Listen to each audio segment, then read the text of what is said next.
हर साल सेब के बगीचे में तेज हवाएं और ओला बहुत सारा डैमेज कर जाता है, जैसे कि टहनियां तोड़ देता है, पत्तों को चीर देता है, फ्रूट को दागी कर देता है या फिर कई बार तो फ्रूट्स चीर के रख देता है। अगर हर साल आपके बगीचे में भी ये प्रॉब्लम्स देखने को मिल रही है आपको, तो ये वीडियो आपके लिए है। और इस वीडियो में 5 ऐसे स्टेप्स मैंने बताए हैं जिससे आप अपने प्लांट्स की, आप अपने फ्रूट की रिकवरी को फास्ट कर सकते हो। ओले से डैमेज होता है वो 3 तरह का होता है। पहला फिजिकल डैमेज या फिर मैकेनिकल डैमेज, पत्ते फट गए हैं या झड़ गए हैं, फ्रूट झड़ गए हैं या फिर डैमेज हो गए हैं, दागी हो गए हैं, टहनियां टूट गई हैं। सेकंड लेवल होता है फिजियोलॉजिकल शॉक। अगर पत्ते फटे हुए हैं, उसी से वो खाना बनाता है, फोटोसिंथेसिस होती है।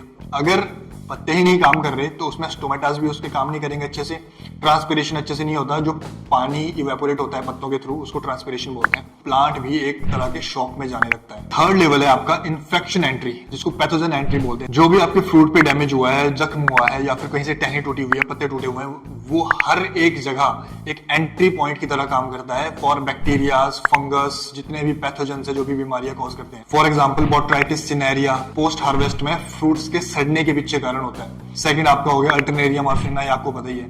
थर्ड स्यूडोमोनास सिरेंजी, ये कैंकर कॉज करती है। ये जितने भी पैथोजेंस हैं, अगर इनका टाइम पे सोल्यूशन ना किया जाए तो इस साल तो ये डैमेज करेंगे ही करेंगे, अगली साल तक के लिए भी इनका डैमेज है वो सस्टेन कर सकता है। अब आ जाते हैं 5 स्टेप सोल्यूशन पे। नंबर 1, पहले दिन आपने क्या करना है, प्रूनिंग एंड सैनिटाइजेशन। जो भी फ्रूट जो पूरी तरह से फट चुका है, जिसको आपको लग रहा है रिकवरी नहीं हो सकती है, आपको दिख जाएगा, या जो टहनियां टूटी हुई हैं, तो ऐसे टूटे फूटे पार्ट्स को, इन्फेक्टेड फ्रूट्स को, कोई टहनियां टूटी हुई हैं, उनको क्लीन कट करो कैंची की हेल्प से। उसके बाद कॉपर ऑक्सीक्लोराइड की उस पर 3 ग्राम पर लीटर के हिसाब से उस पर स्प्रे कर दो। ये आपको मार्केट में ब्लाइटॉक्स के नाम से मिल जाएगा। कॉपर ऑक्सीक्लोराइड क्या करता है ना, ये जख्मों को सील कर देता है और एंटी फंगल तो है ही है।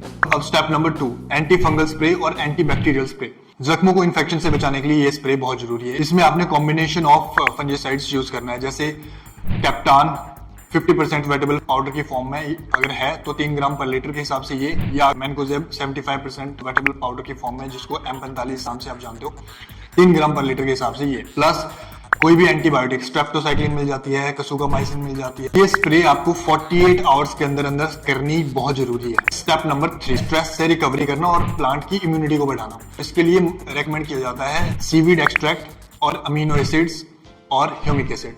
तो इसका हम किस तरीके से कॉम्बिनेशन करेंगे ये मैं आपको बताऊं। Seaweed, Ascophyllum nodosum plus amino acid की जो मार्केट में अभी के अवेलेबल ऑप्शंस हैं वो है अमेज एक्सेल हो गया, NXT हो गया, बायोजाइम हो गया या बायोटॉनिक हो गया। इसकी आपने डोज क्या डालनी है, 3 से 5 ml पर लीटर। इसके अंदर साइटोकाइनिन्स और ऑक्सिन्स होते हैं। ये नई लीव्स की फॉर्मेशन को प्रमोट करता है और नए नए शूट्स की फॉर्मेशन को। अमीनो एसिड क्या करता है, सेलुलर रिपेयर करता है और एंजाइम्स की एक्टिविटी को बढ़ा देता है। ह्यूमिक एसिड की ड्रेंचिंग आपके लिए ऑप्शनल है, अगर आप करना चाहो तो बेटर है। ये जो रूट्स न्यूट्रिएंट्स अपटेक करती है ना, उसको इंप्रूव करता है, इसको इंक्रीज करता है। तो इसकी आप 20 ग्राम पर प्लांट के हिसाब से आप इसकी ड्रेंचिंग कर सकते हो।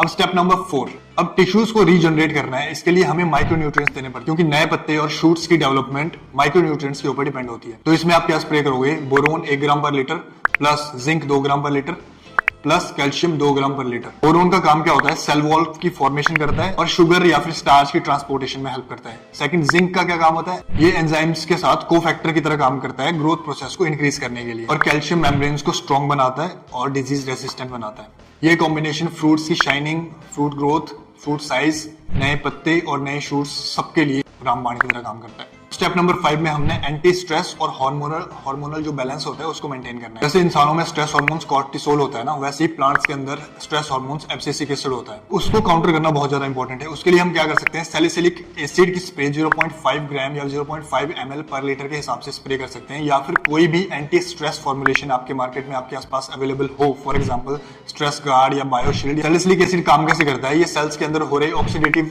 डैमेज को ब्लॉक कर देता है। सेल्स हमारे स्ट्रेस में नहीं जाते, सेल्स स्ट्रेस में नहीं जाएंगे तो पूरा का पूरा पेड़ स्ट्रेस में नहीं जाएगा। अब जैसे जैसे फ्रूट्स ग्रो हो रहे हैं, साइज गेन कर रहे हैं, वैसे वैसे बगीचे में नई नई बीमारियों के आने के चांसेस बढ़ रहे हैं। जैसे अल्टरनेरिया हो गया, मार्सोनिया हो गया, स्कैब हो गया। तो ग्रोवर शाला भी जाके आप देख सकते हो कि अल्टरनेरिया को आप कैसे कंट्रोल कर सकते हो, स्कैब को आप कैसे कंट्रोल कर सकते हो। डिस्क्रिप्शन में भी मैं लिंक डाल दूंगा। तूफान, हेल स्टॉर्म्स, ये तो नेचर के ऊपर है, बट ऐसी सिचुएशन में ना घबरा के समझदारी से स्टेप्स लेना ये हमारे ऊपर होता है। अगर इस वीडियो से कुछ सीखने को मिला है तो जॉइन माय हैंड्स, कमेंट करके बताना कि नेक्स्ट किस टॉपिक पे वीडियो आपको चाहिए, और ऐसे ही इंफॉर्मेटिव वीडियोस के लिए सब्सक्राइब करें। मिलते हैं नेक्स्ट वीडियो में। Thank you so much.